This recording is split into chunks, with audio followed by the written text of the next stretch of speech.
งความหักที่เลื่อนลอยดังสายลมหักแล้วต้องทุกข์อุกแล้วเศร้าโศกตรมวันคืนโคมซ้ำตรมคืนน้ำตาโอ้โอ้เป็นเพียงผู้หญิงที่เกลือกิ้งสิ่งมารยาในความคิดฝันนั้นก็เพียงเงินตรายังมีตัณหาหุ้มห่อตาพาโง่งม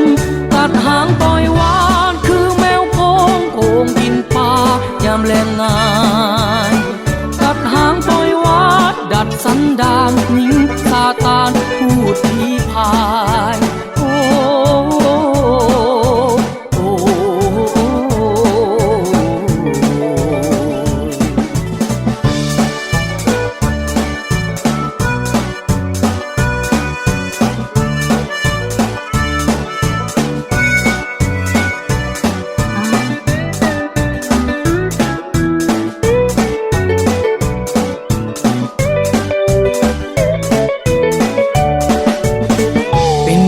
ความหักที่เลื่อนลอ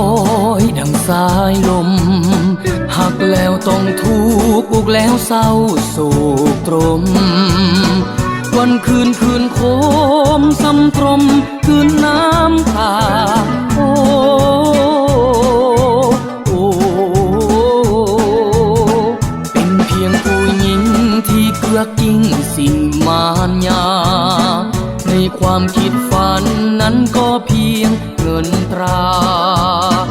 ยังมีตัณหาหุ้มห่อตาพาโง่งมตัดหางปล่อยวานคือแมวโพงโกงกินปลายามแรงงาน